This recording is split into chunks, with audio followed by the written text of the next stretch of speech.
Hi guys, কেমন আছো? আশা করি সবাই ভালো আছো। তো আমি তোমাদেরকে মিনি ভ্লগে বলেছিলাম যে আমি একটা বিয়ে আছে আমাদের, তো আমি একটা প্যান নিয়েছিলাম, তো বরযাত্রী যাব, তার জন্য এই ভিডিওটা বানালাম। তো চলো শুরু করা যাক। তারপর আমি ভালো করে স্নান করে নিলাম, তারপর আমি জামাটাও পিঁধে নিলাম। আর কেমন লাগছে সবাই কমেন্টে জানাবেন। তারপর আমি বেরিয়ে পড়লাম, হেঁটে হেঁটে কী করব।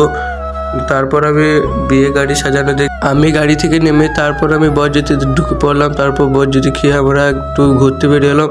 তারপর দেখছি এই ছেলেগুলো গেম খেলাচ্ছে, তাই আর কি আমিও একটু খেলে তারপর বাড়িতে রওনা দিলাম। আমি তারপর ভাবলাম এর সাথে একটু ফুটবল খেলে তারপর আমি বাড়ি যাব। তারপর আমি বাড়িতে রওনা দিলাম।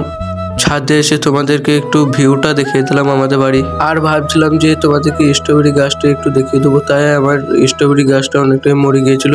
আর একটা ছোটো পাড়ার স্ট্রবেরি ছিল, তাই আমি তুলে তোমাদেরকে হাতে একটু দেখিয়ে দিলাম। তারপর আমাকে আর একটু ভালো লাগছিল না, তাই এখানে শুয়ে বেরিয়ে পড়লাম ভাত খাওয়ার উদ্দেশ্যে। তারপর আমি অনেকটাই এগিয়ে চলে এসেছি। তারপর একে একটু নিয়ে নিলাম। তারপর এখানে চলে এলাম, দেখলাম অনেক ভিড়, তাই আর কি আমি ঢুকে পড়লাম। তারপর আমি খাওয়া দাওয়া করে জল খেতে খেতে বেরিয়ে পড়লাম এদের সাথে একটু খেলাতে। তারপর আর কি এদের সাথে একটু খেলা করে তারপর আমি একটু খেলে নিলাম, এই যে তোমরা দেখতে পাচ্ছ।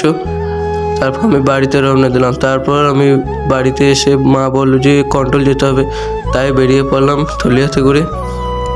তারপর আমি যে ডিকশনারিটা নিয়ে বেরিয়ে পড়লাম কন্ট্রোলের উদ্দেশ্যে। তারপর বললো যে আজ কি কন্ট্রোল বন্ধ আছে, তাই আর কি আমি বাড়ি চলে এলাম তাড়াতাড়ি।